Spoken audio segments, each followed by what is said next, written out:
Dimanche 4 mai, se revendiquant du plan Trump de déportation des 2,4 millions d'habitants affamés et épuisés de la bande de Gaza, le cabinet de sécurité israélien a annoncé son plan de conquête de la bande de Gaza.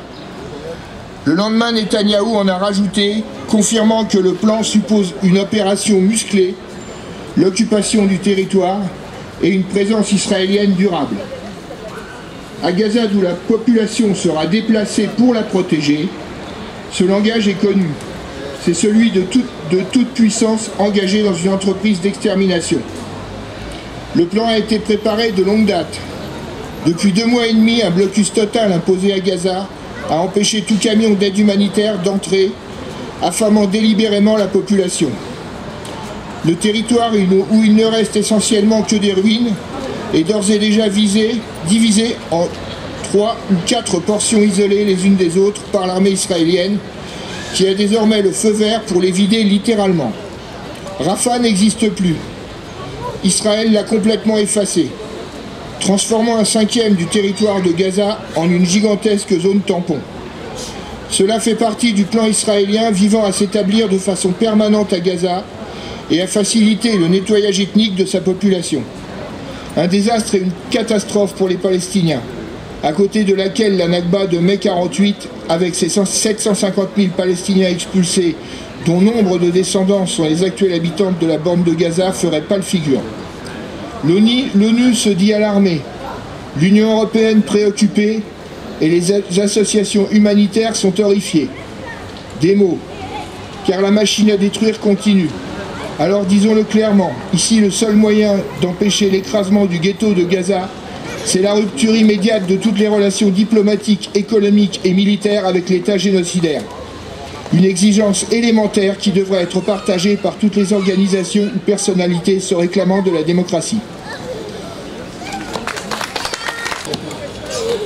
Israël a déclaré vouloir annexer toute la bande de Gaza et déplacer des millions d'hommes, de femmes et d'enfants. Le pays bloque les camions d'aide internationale aux frontières. Pourtant, l'Eurovision se prépare à accueillir Israël sous les paillettes, devant 160 millions de téléspectateurs. La Russie a été exclue du concours le lendemain de l'invasion de l'Ukraine. Mais pas Israël, qui a choisi d'y présenter une survivante du terrible massacre du festival Nova. Aujourd'hui, l'Espagne, l'Islande ou encore la Slovénie demandent d'arrêter ce traitement de faveur. Ils ne sont pas seuls. Artistes, diffuseurs et citoyens du monde entier ont déjà commencé à prendre la parole. Nous n'avons plus que 4 jours pour faire entendre notre voix. Je vous invite à aller signer la pétition qui est sur Avaz, en ligne, et demander l'exclusion d'Israël au concours de l'Eurovision. Je vais vous lire un communiqué du collectif national pour une paix juste et durable entre Palestiniens et Israéliens. À Gaza, le génocide se déroule sous nos yeux. Exigeons des sanctions contre Israël pour que cela cesse. Nous sommes tous responsables. Agissons. Le 15 mai 2025, dans quelques jours, commémore les 77 ans de la Nakba, l'expulsion de 800 000 Palestiniens de leurs villes et villages par Israël en 1948. Le même processus se déroule aujourd'hui contre la population de Gaza et de Cisjordanie. À Gaza, depuis la rupture unilatérale du cessez-le-feu par Israël, la famine est clairement assumée par Israël comme arme de guerre, au mépris de toutes les règles du droit international. Pas un seul camion d'approvisionnement n'est entré à Gaza depuis le 2 mars. Le bateau Conscience de la flottille de la Liberté, qui tentait d'apporter des vivres et des médicaments à Gaza, a été attaqué par des drones dans les eaux internationales.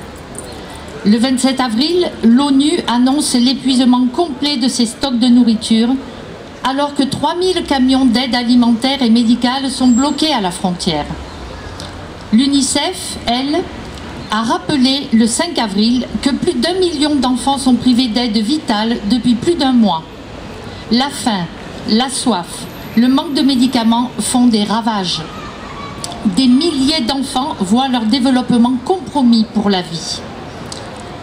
Depuis la reprise des bombardements et des opérations terrestres par Israël le 18 mars, visant toute la population, femmes, enfants, secouristes, journalistes, plus de 2000 morts se sont ajoutés aux 50 000 déjà comptabilisés.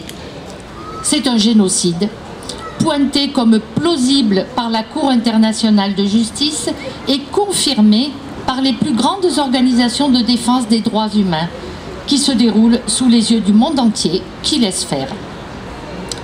Et maintenant, Israël annonce clairement son plan pour s'emparer de Gaza et regrouper puis expulser ses habitants, avec l'appui direct des États-Unis et la passivité complice des chancelleries occidentales. En Cisjordanie, dont Jérusalem-Est, la population est assiégée, déplacée de force, menacée par les colons et l'armée israélienne. Le collectif national pour une paix juste et durable entre Palestiniens et Israéliens dénonce la guerre génocidaire menée par l'État israélien contre le peuple palestinien. Ce sont des décennies d'une impunité totale de l'État d'Israël alors qu'il viole en permanence le droit international qui nous ont menés à cette situation. Une situation qui concerne plus largement la région, avec des violations répétées par Israël du cessez-le-feu avec le Liban et les attaques israéliennes contre la Syrie, ainsi que l'occupation d'une partie de son territoire. Nous demandons qu'il soit mis fin à cette impunité et que des sanctions soient prises tant que l'État d'Israël ne se conforme pas au droit international. Le 23 avril, une déclaration commune à l'Allemagne, l'Angleterre et la France demandant la reprise immédiate de l'aide humanitaire marque un timide changement de ton envers Israël. Mais comme la déclaration du président de la République depuis El Arish le 8 avril, elle reste sans résultat en l'absence de sanctions. Face à un génocide, il faut des actes, tout de suite. En annonçant une procédure de dissolution contre le collectif Urgence Palestine, le gouvernement français accentue la répression contre la solidarité avec le peuple palestinien. Le collectif national tient à affirmer son attachement à la liberté d'expression et son opposition à une telle mesure de dissolution. Pour ce qui nous concerne, nous commémorerons ces 77 ans de la Nakba le 17 mai, c'est-à-dire samedi prochain, ici. Voilà, merci.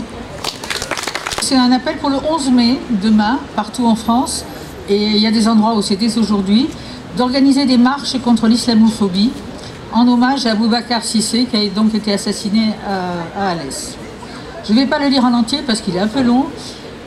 Donc ce sont des organisations et des personnalités qui dénoncent, c'est une tribune qui a été publiée dans Politis, la progression de l'islamophobie en France et qui donc appelle à se rassembler. Et on sait le lien qu'il y a entre la façon dont l'islamophobie se développe et est utilisée en lien avec le conflit du Moyen-Orient. Le 25 avril, un homme de 22 ans, Abou Bakar, a été poignardé à de multiples reprises et laissé agonisant sur son tapis de prière dans la mosquée de la Grand Combe dans le Midi. Immédiatement après avoir tué Abou Bakar, son assaillant l'a filmé en gros plan, tout en se répandant en horreur sur l'islam et ses fidèles. Ce crime n'est pas un fait divers. Ce n'est pas l'histoire d'un règlement de compte ni d'une engueulade à la fin tragique. C'est l'histoire d'un pays où un homme décide d'en tuer un autre qu'il ne connaît pas parce que celui-ci prie dans une mosquée parce qu'il est musulman. Cette décision, au fond, le tueur ne l'a pas prise tout seul. Cet assassin vit en France où des membres des gouvernements successifs n'ont eu de cesse d'alimenter l'islamophobie et des scores à 2 chiffres du Rassemblement national. Il n'y a pas d'ambiguïté. Celui qui tue est responsable. Mais celui qui commet un crime raciste le commet toujours dans une ambiance qui le favorise. Comment ne pas penser à l'obsession contre l'islam et l'immigration des Le Pen, Bardella, Retailleau, Valls, Darmanin à l'heure de veiller Abou Bakar. Son meurtre n'existe pas sans les législations qui depuis 20 ans stigmatisent et excluent les musulmans au nom d'une laïcité dévoyée. Il n'existe pas sans les perquisitions de milliers de foyers musulmans menées sous l'égide d'un président dit socialiste après les attentats de 2015. Il n'existe pas sans la loi sur le séparatisme, sans la dissolution des collectifs de lutte contre l'islamophobie. Il n'y a pas lieu sans l'obsession médiatique autour de l'islam, des vulgaires plateaux de CNews aux intellectuels de cours raffinés qui, sous couvert de lutter contre le fanatisme, crachent quotidiennement leur haine des Arabes et des Noirs. Il n'existe pas sans le silence coupable et gêné d'une partie de la gauche face aux expulsions d'imams, sans l'instrumentalisation de laïcité pour s'attaquer à l'islam, sans le pseudo-contrat d'engagement républicain. Il n'existe pas sans la répression qui touche celles et ceux qui ont l'outrecuidance de s'indigner devant le génocide que subit le peuple palestinien, qui ont la folle idée d'en nommer la cause, le colonialisme, et se retrouvent dans le viseur de l'antiterrorisme. Les mêmes qui alimentent le climat islamophobe depuis des années feignent de s'émouvoir du sort d'Abou Bakar. Ils n'ont pas porté les coups, mais ils ont répandu l'islamophobie, rendu suspect chaque musulman et défait les garde-fous. Le terrible meurtre d'Abou Bakar nous rappelle que l'islamophobie est aujourd'hui au cœur du développement du fascisme en France comme ailleurs, de Trump à Netanyahou, de Modi à Orban, de Le Pen à l'AfD. La haine des musulmans cimente les stratégies impérialistes et réactionnaires. Il y a quelques mois, nous avons échappé de peu à la formation d'un gouvernement ouvertement d'extrême droite, mais ce sursaut, nous le savons, est peut-être provisoire. Le pire reste à craindre. Dans ce contexte, la question de l'islamophobie doit être au cœur de toute politique antiraciste, de toute tentative de défaire la progression du fascisme. Si les forces de notre camp ne parviennent pas à démanteler la progression de l'islamophobie au sein de l'État et de nos sociétés, à défaire les lois islamophobes comme la loi séparatisme, alors l'odieux meurtre d'Abou Bakar pourrait n'être que le prologue à d'autres horreurs de masse. Donc ils appellent à une grande marche partout demain, parfois aujourd'hui, et bien évidemment on trouve parmi les signataires Urgence Palestine, dont vous savez qu'ils sont menacés de dissolution, tout comme la Jeune Garde, dans les semaines qui viennent. Voilà. Bonjour. Je vais vous lire un texte un peu ancien, qui date de 1982. C'est extrait de ce bouquin qui s'appelle « Deux régimes de fous », écrit par Gilles Deleuze. Je ne sais pas si vous connaissez Gilles Deleuze, un grand philosophe de la fin du XXe siècle. Il a rassemblé dans ce bouquin pas mal de textes et entretiens. Il y a un entretien avec un autre intellectuel palestinien qui s'appelle Elias Sambar, qui est toujours vivant, qui est né à Beyrouth, qui est historien, poète, juriste, qui est un des créateurs de la revue d'études palestiniennes de 1981 à 2008, qui a fait partie du comité de parrainage du tribunal Russell sur la Palestine en mars 2009, et qui est actuellement, je crois, ambassadeur de la Palestine à l'UNESCO. Parce que l'UNESCO a reconnu l'État palestinien. Donc voilà, ce texte, je vous rappelle, date de 1982. C'est Elias Sambar qui parle. Arrive le sionisme, qui part au contraire de la nécessité de notre absence, lui les Palestiniens, qui, plus que cela, fait de la spécificité de ses membres, l'appartenance à des communautés juives, la pierre angulaire de notre rejet, de notre déplacement, du transfert. C'est ainsi que sont nés pour nous, arrivés dans la même foulée que ceux que j'ai appelés les colons étrangers, c'est-à-dire les Britanniques auparavant, ceux qu'il me semble devoir appeler les colons inconnus, ceux dont toute la démarche était de faire de leurs caractéristiques propres la base du rejet total de l'autre. D'ailleurs, je pense qu'en 1948, notre pays n'a pas seulement été occupé, mais qu'il a en quelque sorte disparu.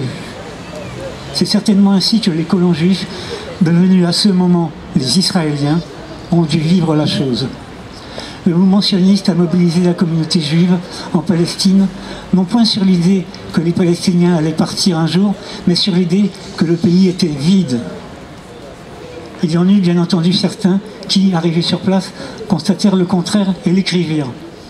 Mais le gros de cette communauté fonctionnait vis-à-vis des gens qu'elle côtoyait physiquement tous les jours comme s'ils n'étaient pas là. Et cet aveuglement n'était pas physique, personne n'était dupe au premier degré, mais tout le monde savait que ce peuple, aujourd'hui présent, était en instance de disparition. Je rappelle, c'est écrit en 82. Samedi prochain à 10h, il y aura organisé par le collectif pour la paix, si je ne me trompe pas. Comité pour la paix. Un rassemblement à 10h au niveau du petit jardin qui est en face du cimetière contre la guerre et contre les milliardaires. Voilà, en amont du rassemblement qu'il y aura ici. Voilà, c'était tout.